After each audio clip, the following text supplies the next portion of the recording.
100 times a day, and you can commit 100 murders a day, but as long as you have a lively faith, this will not tear you away from Christ. Well, I think people can be forgiven if they conclude from that good works are not that important.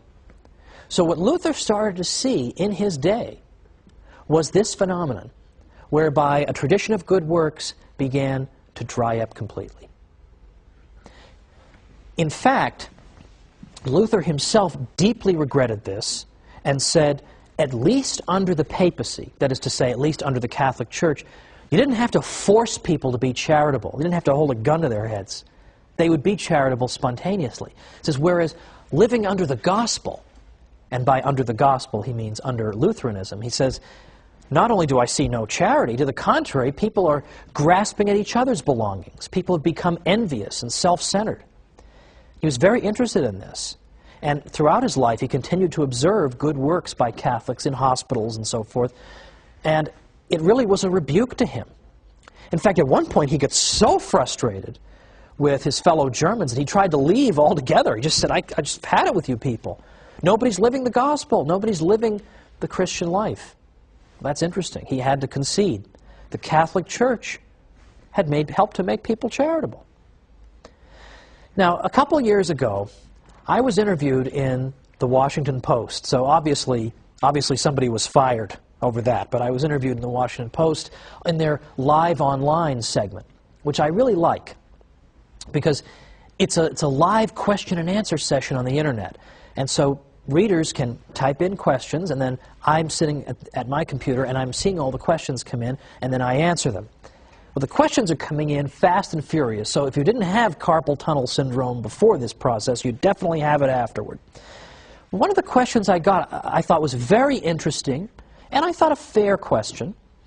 The person asked, after all, however, isn't Catholic charity really at its root self-interested?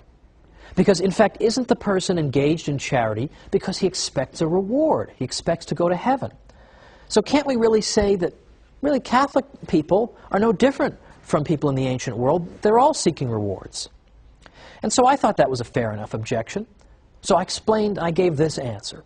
And I hope this is a good enough answer. If you don't think it's a good enough answer, write to me and I'll give a better answer the next time. But I gave an answer that was twofold. I said, first of all, the Catholic Church recommends to us in effect tells us there are three different levels of sanctity when it comes to doing good. Some people do good simply because they're afraid of going to hell, and that's the only motivation that will reach those people. Now, that's considered to be sort of good enough, but it's certainly not the ideal. At the next level, people do good because, as the questioner suggests, they seek heaven. And now, I personally see nothing wrong with that.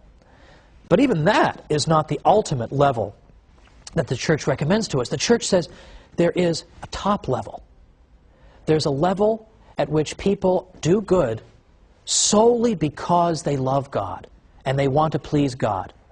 And that's why they're doing their good works. Not for any expectation or hope of reward, but because they want to please the God they love. And I said to the questioner, this is what the Church is calling us to, is precisely this level of benevolence at which we're not thinking about ourselves. We're thinking only about God and only about doing good for its own sake. But then secondly, I said, consider Mother Teresa's missionaries of charity, because they're such an excellent example. I said, consider them.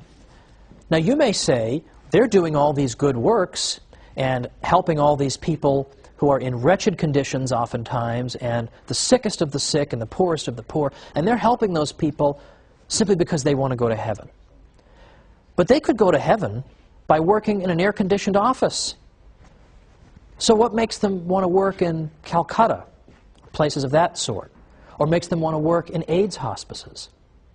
I said, they can get to heaven doing those more comfortable things. They can be in an air-conditioned office. Why did they seek this out then? If all they care about is going to heaven, they could do something else. And moreover, look into their eyes. Look into the eyes of one of those missionaries of charity nuns in one of these AIDS hospices, in which she's looking at patients who oftentimes during their lives have been alienated from the church and sometimes even hostile. And when they look up from their beds at these women religious, all they see are eyes filled with love. And I said, can you really look in those eyes and say that all you see is a woman seeking a reward? That's all you see? Don't you see something there that is far deeper and more significant and more moving? That was my answer. And I think that is ultimately the answer. And in fact, the Christian God, following from the Hebrew tradition, believes that it is good for human beings to be good to each other.